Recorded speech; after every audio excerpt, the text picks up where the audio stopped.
You're watching Human by AI, and today we have with us Jenifer Piper, VP of Member Service and Sales at P1FCU. Let's explore how AI is reshaping our world and the credit union industry. Hello, everyone. Welcome to Human by AI, the podcast by Eltropy. And I have with me here today Jenifer Piper from P1FCU. Jennifer, welcome to our podcast. Hi, thank you for having me. First, let's begin by just telling everybody a little bit about yourself, your company, just like a quick intro. Absolutely. So I've been in banking for 24 years. I know I look like I started when I was 12, so it's fine. I've been in small community banks, and then the last 18 years have been in credit unions. Definitely credit unions hold my heart. They're really there for the members and making their communities stronger. I work for P1FCU. I am the Vice President of Member Service and Sales, so I have the pleasure of working alongside all of our frontline teams to help engage with members, and then I directly oversee our call center, which gets to use all of the amazing Eltropy products. Amazing. So, tell us a little bit about your AI journey. How did it start? Also, from a personal level, right? Have you used AI personally? Do you use it personally? Yes, so I use AI personally. I think that there's a really happy blend. I think you can overuse it. And so I use it more from a strategic standpoint to help augment what I'm doing. I think I use it more to reduce the time it might take to research something and level that up, but I'm still doing the work to make sure, is this valid resources and things like that. So I use it more as an augmenting in my personal life. As far as the journey in the banking space, really I will say over the last several years it's been propelled to introduce it and bring it to top of mind for all of our members.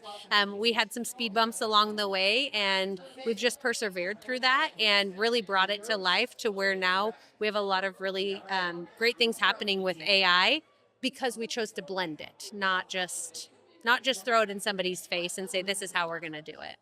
So how did you blend it? Give us a little bit more color about like the blended adoption of AI at P1FCU. Yeah. So I think much like anything that you do in the financial sector, you can go way too far one way, right? We always got to learn and come back to the middle. One of the biggest things we talked about is we were very intentional with the journeys that we wanted people to have. And so we knew going into this, we didn't want AI to take over everything. We wanted it to take over the pieces that really didn't need that specialized touch from a human, right? Didn't need the human intervention. And so we were intentional with building those and leveraging the AI to its fullest capabilities, while then building out the flows to make sure those interactions that needed human intervention and that specialized touch got them in a much more timely and precise and consistent manner. So in this adoption journey, right, what were some of your biggest challenges, right? Like internally, externally with members. How was it? Like people were like just scared initially. What was that experience? Tell us a little bit more. Yes, so we're in the Pacific Northwest, and we have a really robust footprint, and so not everybody loves technology, right? And so you've got that group of individuals that you really have to find that healthy balance for and show the why. I would say internally, there's always a scare, much like people used to be scared that branches were going to go away, right? Because AI is coming and all this digital uh, knowledge is coming. Branches are still here. AI is also up and coming, but humans are still going to be here. It's just in how we purpose them within those interactions. And so we had a lot of hesitancies from that standpoint, fear of losing the credit union touch.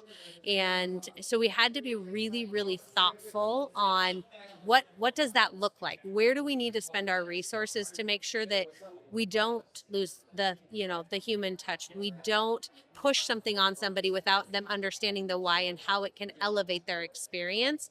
And there was a lot of hurdles with that, right? Because you have to think about every human, and we had some bumps, and we learned some things along the way, and had to redesign and reimagine things so that it was the way that members wanted it to be.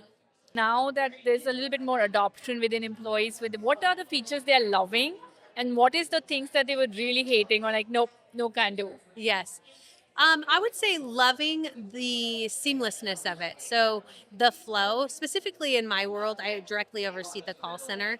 And one of the things that AI has done is it's allowed us to build a flow to get people to the right spots. So we get now to get the right member within our fingertips that we can serve, and not this, oh gosh, I can't help you with that, let me transfer you. So I hear often from my team members how much they really appreciate that piece of it.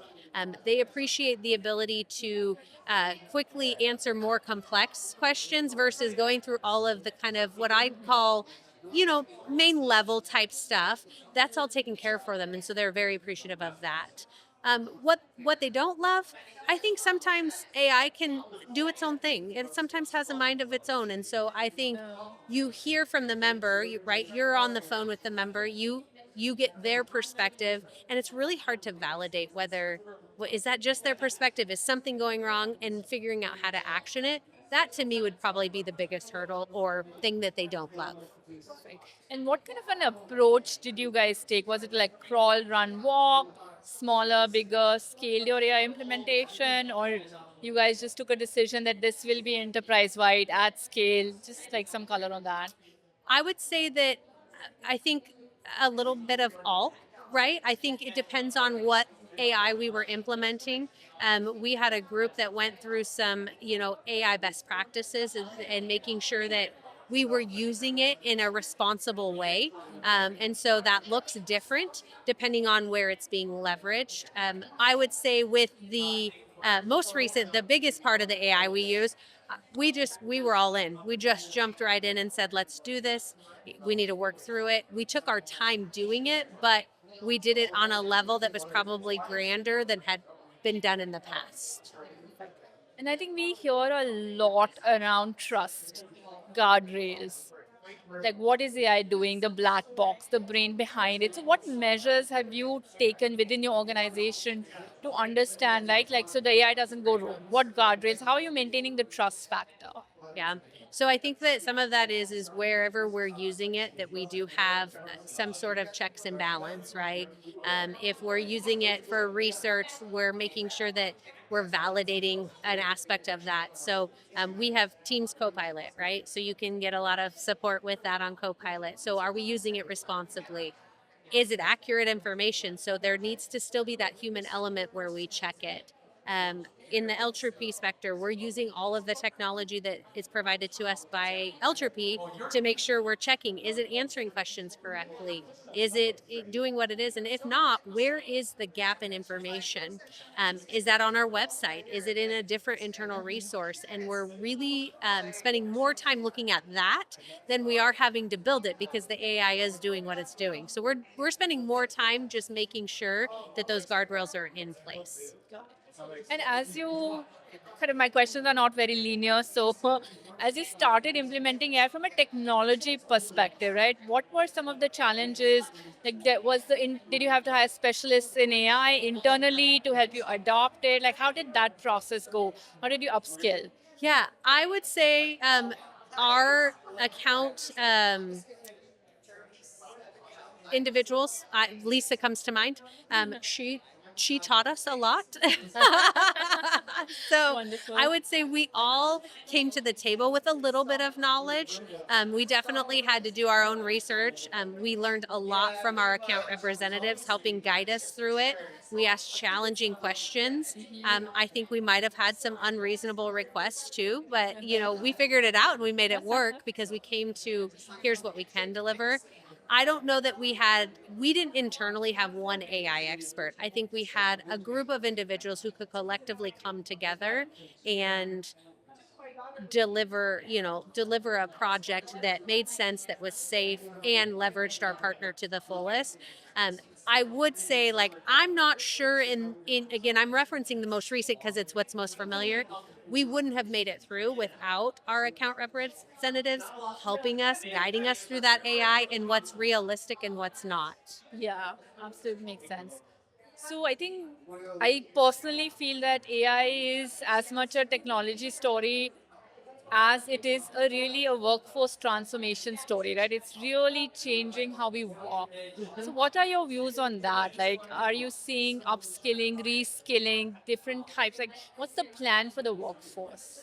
Yeah, you know what? I'm undetermined on that. I can agree with you on it because I think what we do today has to look different as we continue to evolve AI. And I think we all have to be okay with that and be creative with it. I'll use an example of a position. We used to use a bunch of kind of different Excel things for scheduling or this, multiple things. We now have a workforce coordinator in the call center that uses all of the data and the AI to come up with where do we coach, where are we going to be busier. So her role isn't any less important. It just looks different because she's using different tools to execute on that role. Some might have just called it a scheduler in the past, right? Like, or a call quality monitor. That's what they would have called it.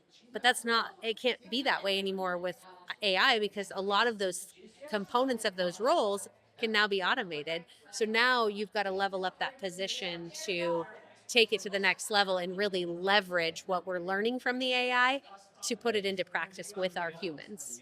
Absolutely. Wonderful. I think I'm going to ask you something from a women's perspective, right? As a woman leading charge in AI, what unique perspectives do you think are women bringing to AI?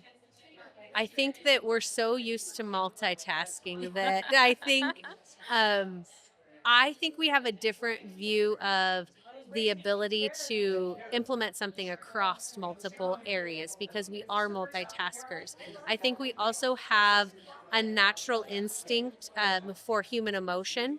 And so I do believe, and that's not to dismiss any other males that are doing this, but I think women bring in a natural human emotion that they can help blend that AI experience with the human interaction experience. They're not going to let that fall by the wayside because it's intuitively in us to make sure we deliver upon that. Absolutely. I wholeheartedly agree with it. I feel more and more women should be building AI models because I think there's a lot of training involved in these models and who are they learning from, right? Mhm. Like that diversity of the group, the diversity of the workforce, diversity of women bringing their perspectives definitely overall makes AI work better. Mhm. That's kind of my charge here too. Another quick thing is measurement of like what are the outcomes, right? Ultimately, AI is a means to an end. So Mhm. what are the end that are we chasing and how are you measuring it? Yeah. I mean, I think the biggest thing for AI, or what I see for how it's implemented, is it is going to change the way you scale your organization, right? That's always everything we do and implement should be scalable. And I think AI makes scalability a lot easier and it makes measuring a lot easier because now we can look at it and say, okay, we have to define, okay, this AI is implemented. What do we want to see from it, right?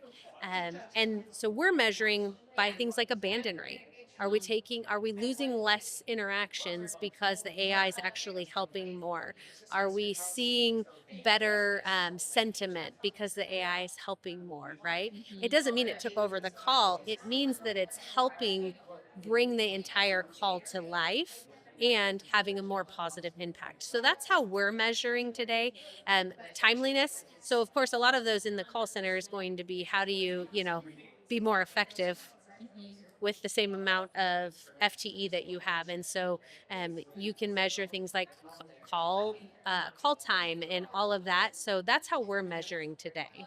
In the world of bots, right, authenticity is becoming really more and more important. And we've talked a lot about the employee angle. What about from the member side? How have you seen reactions over there as they're interacting more and more with AI voice bots or chat bots or even assistants in several ways? How has member reaction been? Are you seeing some very angry people and some very happy people? It's across the spectrum. I would say if I was to look back 3 years ago, I would say we had a lot of angry individuals, right? I think that that's people, it was coming new into the market. A lot more people were bringing it in. I would say today, the enhancements we made, of course, we still have the individuals who are just going to always not like it. Yeah. But we have a lot more people who give compliments. Um, Talk about It's the wonderful. empathy, talk about like, oh, that was nice. We actually have some that don't even realize they're talking to a digital assistant. And so we're seeing more and more where people will come in if they're visiting us or they end up getting to a human for whatever reason, they'll make the comment like, oh yeah, that was nice. That was great. I don't know that I would have expected that. 3 years ago for sure wouldn't have. And so I think because the industry as a whole is you're seeing more and more AI in every facet, medical. Even buying a car, all of those different things. I think people are becoming more accepting of it. And our members specifically, I definitely am hearing a lot more positive from them, which is really nice. And I think I know the answer, but I'm going to ask you, as a person, are you an AI believer or a skeptic? I'm a believer. I'm a believer. Wholeheartedly. So thank you so much, Jenifer, for sparing your time today. It was such a pleasure having you on this podcast. Thank you. I appreciate it.